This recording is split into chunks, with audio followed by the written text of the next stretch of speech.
Пророк Мухаммад, да благословит его Аллах и приветствует, говорит: «О женщины, пожалуйста, раздавайте милостыню, давайте садака. Почему я вижу большинство из вас в адском огне?» Эти слова пророка, да благословит его Аллах и приветствует, устрашили женщин. И что они сказали? «Хорошо, возьмите это золото, возьмите это все, мы отдаем это в качестве милостыни». А затем они спросили его: «Почему большинство из нас будет в адском огне?» Он ответил: «По двум причинам. Первое: вы клевещете на своего мужа, ругаетесь, говорите плохие вещи, вы много проклинаете его. И во-вторых, вы на самом деле не обращаете внимания на то хорошее, что он делает для вас, или не помните этого, или вы не цените этого, или же не признаете, что ваш муж делает что-то хорошее. В хадисе говорится: он все время добр по отношению к тебе, он совершает одну ошибку, и что происходит? Что вы говорите? Я никогда не видела от тебя ничего хорошего, мне никогда не следовало выходить за тебя замуж, ты был неудачником с первого дня нашего знакомства. Нет силы и могущества, кроме как у Всевышнего Аллаха.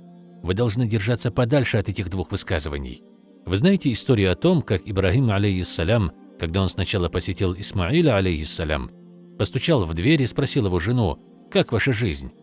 И она начала жаловаться на все, на каждый аспект ее жизни. Знаете, это нам сложно, и это сложно для нас. И в сообщении пророка Ибрахима, алейхиссалям, в отношении невестки было сказано: «Когда твой муж придет домой, скажи ему, что приходил странник и сказал: поменяй порог своего дома».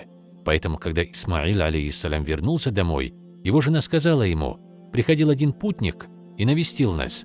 Он спросил, как у нас дела, и оставил сообщение для тебя, сказав: поменяй порог своего дома». Поэтому он развелся со своей женой, женился на другой женщине, и снова пророк Ибрахим, алейхиссалям, приходит в гости, и по милости Всевышнего у сына красивая жена. Он спрашивает: «Как ваши дела?» И она ни на что не жаловалась, сказала: «Альхамдулилля, мы довольны всем. Аллах дает нам и милости, и испытания. Мы все это принимаем, мы всем довольны, хвала Аллаху, Господу миров». Пророк Ибрахим, алейхиссалям, говорит: «Когда муж вернется домой, скажи ему: держись и стой на пороге своего дома». И он берег эту жену. Так что же, сестры по вере, вы из тех, кто жалуется, или из тех, кто доволен?